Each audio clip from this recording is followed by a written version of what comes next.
Hello friends, शेंकी kitchen में आपका स्वागत है। आज हम महाराष्ट्रियन स्पेशल सांबर वड़ी बनाएंगे। चलिए हम बनाना शुरू करते हैं।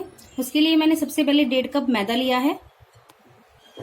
आधी छोटी चम्मच नमक डालेंगे, 1/4 छोटी चम्मच हल्दी पाउडर, आधी छोटी चम्मच लाल मिर्ची पाउडर। पहले इन सूखे मसालों को हम मिक्स कर लेंगे। अभी हम इसके अंदर मैंने 3 चम्मच तेल के लिए हैं, उनको गर्म कर लिया है, वो डाल देते हैं। और अभी ये गर्म है, हाथ मत लगाइएगा, आप चम्मच से इसको मिला लीजिए। अभी ठंडा होने के बाद थोड़ा सा आप इसको हाथ से मसल लीजिए अच्छे से मिक्स हो गया है। अभी आप इसको ऐसे बाइंड करके देखिए, हमारा आटा बाइंड हो रहा है, मतलब हमने जो इसमें मोंड डाला है एकदम परफेक्ट डाला है। यदि आपकी मुट्ठी ना बने तो आप इसके अंदर 1 चम्मच और तेल का डाल लीजिए। अभी मैंने डो तैयार करने के लिए नॉर्मल पानी लिया है, धीरे धीरे पानी डालेंगे इसके अंदर। अभी फ्रेंड्स हम इसका मीडियम डो तैयार करेंगे और धीरे धीरे करके पानी डालिएगा। अभी आप डो को थोड़ा सा मसल लीजिए कि हमारा जो डो है थोड़ा चिकना हो जाए। मैंने इसको 3 से 4 मिनट के लिए मसल लिया है। अभी हम इसको ढककर 15 से 20 मिनट के लिए रेस्ट पे रख देते हैं और तब तक हम इसकी स्टफिंग तैयार कर लेते हैं। अभी फ्रेंड्स मैंने कढ़ाई में 2 चम्मच तेल के ले लिए हैं। तेल गर्म होने के बाद अभी हम इसके अंदर आधी छोटी चम्मच राई डाल देंगे और राई को हम थोड़ा सा चटकने देंगे। राई हमारी हो गई है। अभी हम इसके अंदर आधी छोटी चम्मच जीरा डाल देते हैं और साथ में 2 पिंच हम इसमें हींग डाल देंगे। थोड़ा सा भून लेते हैं लो फ्लेम पर। और मैंने फ्रेंड्स हरी मिर्ची, अदरक और लहसुन का पेस्ट बना लिया है, 2 चम्मच, वो डाल देते हैं और थोड़ा सा भून लेंगे हम।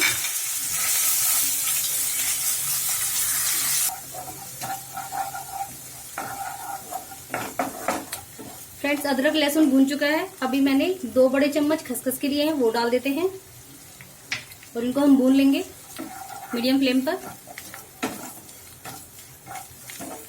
थोड़ी सी देर भूनने के बाद अभी मैंने आधी कटोरी तिल के लिए है, वो डाल देते हैं और इसको भी भून लेंगे, तिल को भी साथ में। मैंने 2 मिनट तक तिल को भून लिए हैं। अभी फ्रेंड्स मैंने नारियल का बुरादा लिया है आधी कटोरी, आप चाहे तो सूखा नारियल ले सकते हैं कद्दूकस करके। इसको भी हम थोड़ा सा भून लेंगे।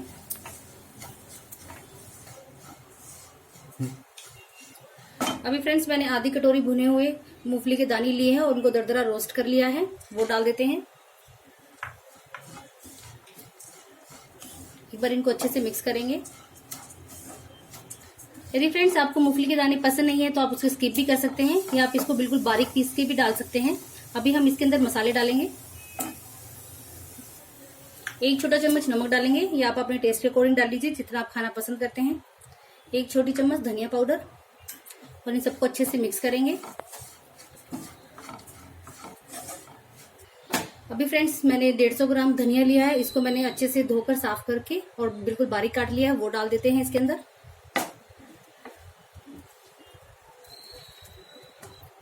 मिक्स कर लेते हैं।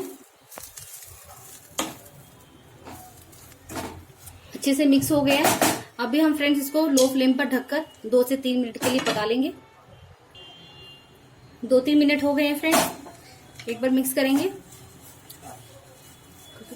अभी हम फ्लेम को बंद करेंगे और मैंने 1 बड़ा चम्मच नींबू का रस लिया है, वो डाल देते हैं और इसको अच्छे से मिक्स कर लेंगे।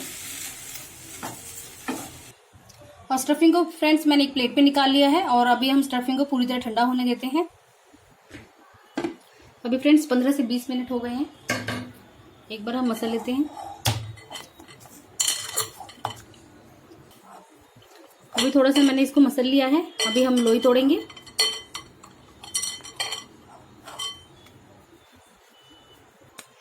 अभी फ्रेंड्स हम सूखा आटा लेंगे और इसको बेलेंगे।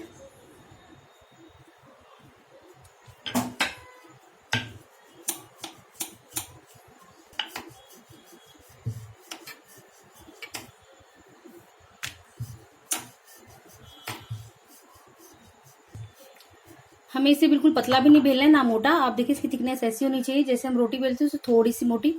अभी हम इसके अंदर स्टफिंग भरेंगे। 3 से 4 चम्मच हम इसमें स्टफिंग रख देते हैं। अभी हम मैंने एक पानी लिया कटोरी में, चारों तरफ पानी लगा देते हैं कि हमारी जो वड़ी है खुले ना वो, जब हम इसको फ्राई करें। पहले हम साइड से ऐसे बंद करेंगे इसको,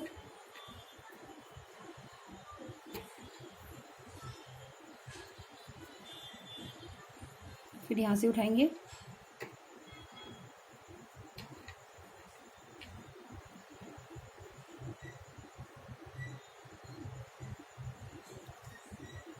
इसको आप ऐसे थोड़ा सा रोल कर दीजिए कि सेट हो जाए एकदम।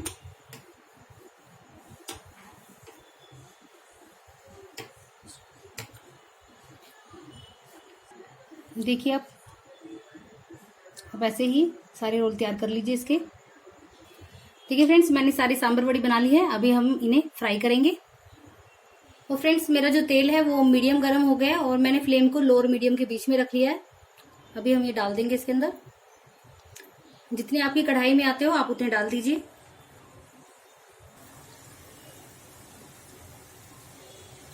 और फ्रेंड्स, आप इनको पलट पलट कर गोल्डन ब्राउन कलर आने तक फ्राई कर लीजिए।